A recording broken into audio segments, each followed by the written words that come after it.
Okay, so today we're going to learn how to put the answers to inequality problems into something called interval notation. So here are a few answers to some inequality problems, and we'll go through how this is done. 4 is less than x is less than 11. Well, the way that would look is just like this. X is any number in between 4 and 11, but not including 4 or 11. That kind of begs the question, what happens when you change the inequality a bit to have a less than or equal to sign? Well, we presume that this side isn't any different. Not much has changed. What's changed on this side? Well, instead of using a parenthesis, we use a bracket.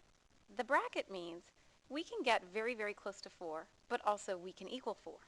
The parenthesis means we can get very, very close to 11, 10.9, 10.99, 10.999. But we want to make sure x is not equal to 11. So at this point, you probably know what to do with something like this. We want to include both the 4 and the 11.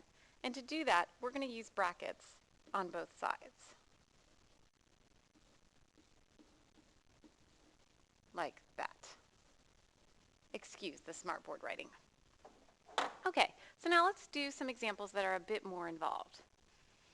This one involves two intervals. We have the interval between 5 and 12, and at this point I think we know what to do. We're going to put a parenthesis on the 12 side, but a bracket on the 5 side. But what do we do with a more open-ended interval like this? X is less than or equal to negative 3. Well, for less than or equal to negative 3, we probably want a bracket, and this is kind of the upper end of our interval. But what's the lower end? Well, if x can be anything less than or equal to negative 3, that means we're actually going all the way down as low as negative infinity. But do we use a bracket or a parenthesis? Well, we use a parenthesis because we don't want to imply that we can reach negative infinity. So we go ahead and use a parenthesis. One last thing, we put a U in the middle, and the U stands for the word union, and you can kind of think of the idea that you're uniting the two intervals. I want x to be any number in this interval or any number in that interval. I'm uniting them. Okay, let's do another one. So here we're going to start at negative 11, and we're going to go up to negative 5. We're going to include negative 5 with a bracket, but not include negative 11 with a parenthesis. We have another interval that we need to unite to this.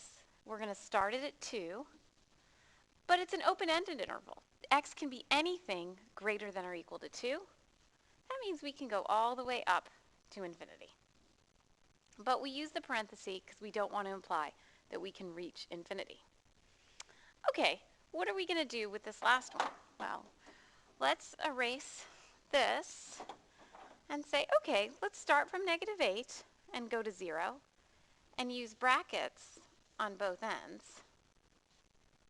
Now let's start from 2 and go to 6, but use parentheses on both ends. And we're going to unite it again with starting from 10.